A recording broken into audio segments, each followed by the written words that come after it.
Next up, we go to our Open Here podcast, where Tiff takes a look at romantic comedies. Hi, friends. How the heck are ya? I'm great. Thanks for asking. Romantic comedies. We love them. Some of us hate them. Some of us hate them and watch them anyway.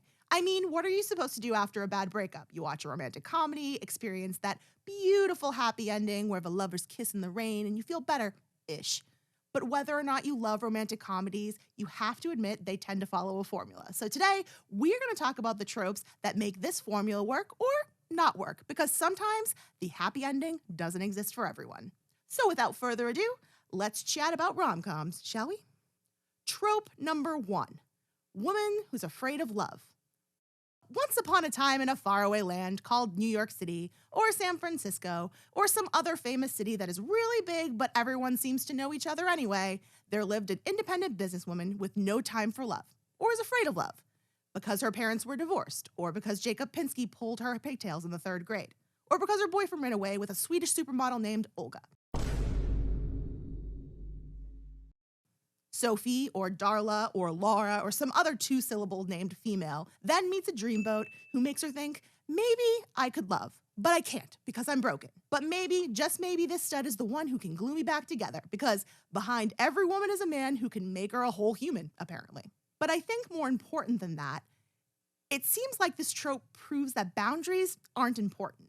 Whatever her reasons are, a woman can say, no, I'm not ready. And we find it romantic that the guy is so strong-willed, so madly in love, that no means yes. When you attribute finally wearing down a person's boundaries to create a happy ending, morals tend to get a little hazy.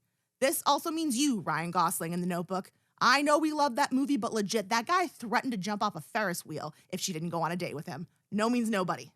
All right, I could write a whole dissertation on this, but let's move it along. Trope number 2, fake relationships. Who doesn't love a relationship that's based with a lie? The biggest culprit of this is pretty much any movie involving Sandra Bullock. We love our girl Sandy, but remember that time she pretended to be that dude's girlfriend and while you were sleeping? You know, that guy that was in a coma? Or that time she manipulated her assistant into becoming her fiancé so she could maintain her green card in the proposal? I'm not questioning Ms. Bullock's ethics, but rom-coms like these seem to make light of some pretty deceitful behaviors. In While You Were Sleeping, for example, the main character not only lies about her relationship, but also lies to a family of really nice, albeit dysfunctional people. And the movie people are like, it's okay, she's lonely. The audience will totally be able to get down with the lies, as long as she's likable. I guess the question with this trope is, do the ends justify the means? Is it when you get there, not how you get there? I'll leave you to ponder that tidbit while we move on to trope number 3, the makeover. Ah, behold, the trope that did not age well. The utterly horrifying, ridiculously superficial makeover. This happened a lot in the 80s when rom-coms were feeling their John Hughes era, but in the 90s, we had some doozies too. I bring you Exhibit A. She's all that. At a very typical Californian high school where they eat lunch outside, there's a jock who makes a bet with his super cool friends that he can take any girl in school and make her popular. Of all the things that could possibly make a person uncool, he chooses the one girl who wears glasses. Oh, and a ponytail. And of course, she has the makeover. And of course, she makes the archetypical slow motion walk down the stairs, as one does, and they fall in love. All because she took out of her glasses and took out her scrunchie.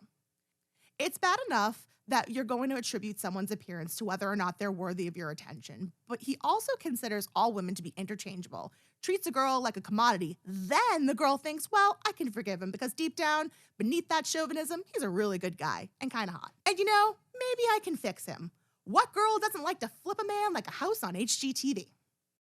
Trope number 4, the noble sidekick. It is a rule in every romantic comedy that there must be a best friend, a sidekick, a noble bestie with an arsenal of one-liners that makes us yell at our TVs, oh no, they didn't. Yes, they did. The sidekick is usually a woman of color or a gay man of color. These sidekicks usually have no storyline of their own other than the occasionally being thrown a love interest in the last 30 seconds of the movie with absolutely no context at all. They also have to say girl or Rupert Everett, Nathan Lane, Billy Porter, Wanda Sykes, Viola Davis, Octavia Spencer are all super talented actors that for years were given the best friend role when they are very much stars in their own right. Not cool. I've been watching rom-coms since I was an embryo, and I'm embarrassed to say that it took me a while to realize that this is straight up ick. Admittedly, I do dig a good rom-com from time to time, sometimes even a bad one. Okay, most of the time they're pretty bad. But you have to ask yourself, is it a happy ending for everyone? Romantic comedies are problematic for a plethora of reasons. As previously stated, they lack diversity, reek of misogyny, and play onto some really troublesome stereotypes. But there are some films out there that are changing the rules, with some of the same tropes, but a few twists and an array of beautifully diverse, slightly more complex characters. I said slightly, these aren't Oscar winners here. And for the record, I'm not asking you to turn your back on rom-coms. But film is a powerful medium, and people take these messages and use them as inspiration for their everyday lives. Watch the elder romantic comedies with a light touch, with the idea that we have advanced culturally. As for modern movies, let's take the rom-com and turn it on its head. Invite everyone to the table, send messages that women are allowed to have a life outside the male gaze, and realize that everyone's happiness does not depend on one human. Let's give these characters the most lovely, robust lives that we all deserve. And I'll leave you with that. Thanks for tuning in. Let's hang out again soon.